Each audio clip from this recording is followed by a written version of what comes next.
Hi, in this video I want to talk a little bit about the upcoming informative speech, but also just a reminder that the topic you choose for your informative speech is also the topic that you're going to use for your persuasive speech. So this is the last topic that you'll have to choose for your public speaking class. So hopefully that relieves a little bit of anxiety when it comes to picking topics.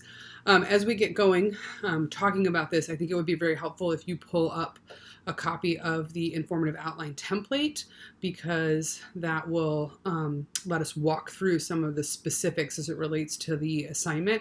And I'm going to make reference to it even though you can't see it in my video because I'm using my computer to record. So excuse me, we'll kind of manage with that. So the purpose of this assignment generally is grounded in the idea that in addition to sort of learning specific content in the course, one of the other things that I hope that you do as a college student is become informed citizens of the larger community and world that you participate in. So the purpose of this speech is for you to think about how to present information about controversial topics, things that we have to consider as members of a community, to your audience. So you're going to choose a topic of controversy, and then your informative speech, you're going to present both sides of that controversy. So you're going to explain, the arguments for that, and then the arguments against that topic. In your persuasive speech, you will pick one side and you'll defend that topic. So the informative speech, you're a little bit more sort of, out of it. You're going to present the arguments that people make on both sides, and then your persuasive speech, you're going to kind of take ownership over those arguments, and you're going to present them as though they are your own and try to convince us. So in this speech, the informative speech, you need to stay out of it in terms of your own opinion, and you're really just going to present sort of in a balanced manner the two sides to the controversy. So one of the things I think is difficult about choosing this topic is that you need to pick a topic that is genuinely controversial. So you can't pick a topic where it's just very clearly one-sided. So you need to choose something that has two clear sides. So for example, a topic that often students think about when we talk about this topic or this speech is human trafficking. But human trafficking is not controversial, right? I mean, there aren't people making compelling arguments about why we should traffic in people. So there aren't two sides to that argument. Now, there are controversial topics related to how we might manage human trafficking, and one example that comes up in that controversy is there are people who argue that we should legalize prostitution, for example. So if we legalize prostitution, we would decrease the propensity for trafficking, at least as far as the sex work industry is concerned.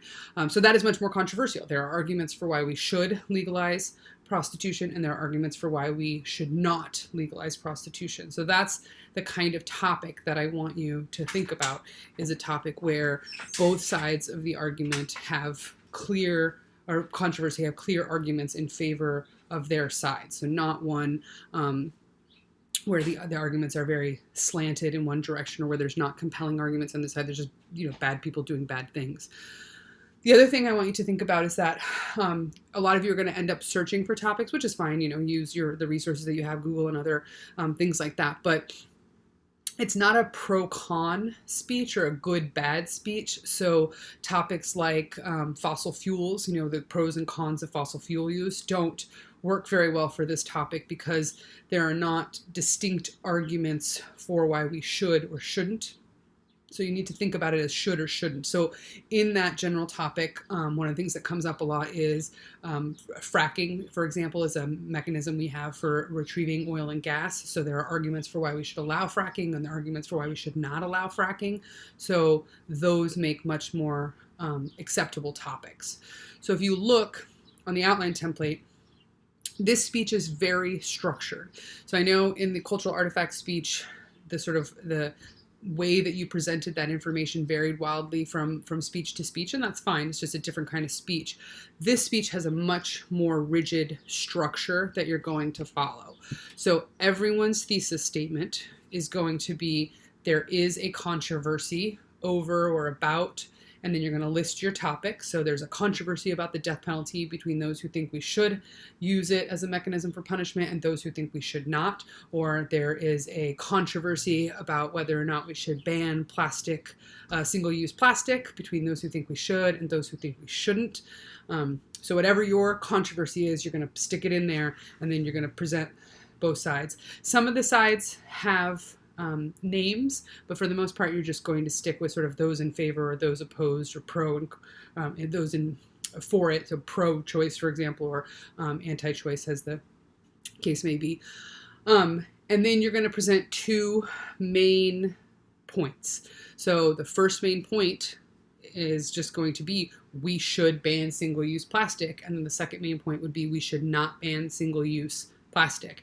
And then underneath those main points, you're going to present three arguments for each side. So you need to have three clear, distinct reasons why we should, do or not do the particular thing that you are talking about. So if you look at the outline template, you can see all of those things are labeled.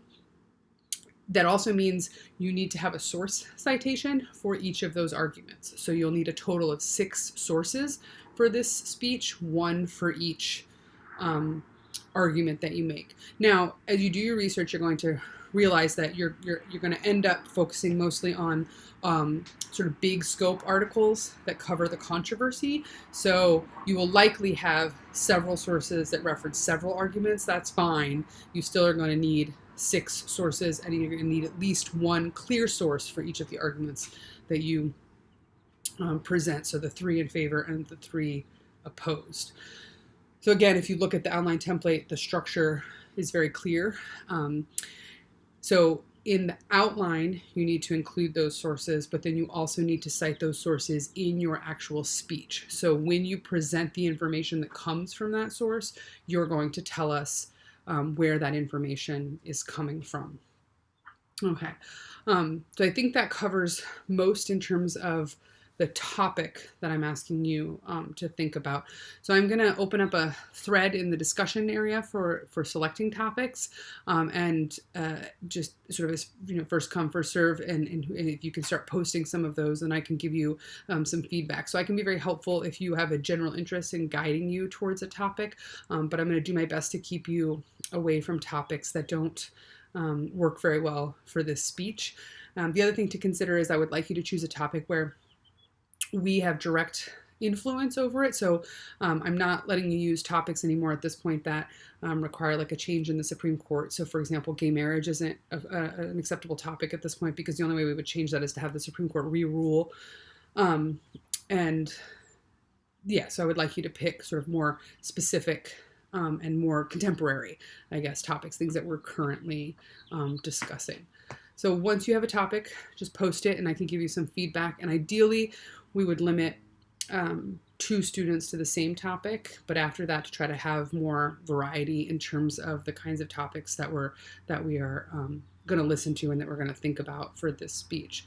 So I hope having a little bit more explanation helps as you think about what you're going to do for your speech and how you're going to present your informative speech. And so then remember, in the persuasive speech, you will pick one of these sides and you will defend that as your persuasive speech. So the idea is that by the time you get to the longest speech that you have to give in this class, it's a topic that you have worked with for a while now, so it won't be all new to you. So please reach out if you have any questions or concerns, and otherwise I'll give you some feedback on topics as we move forward. Thanks.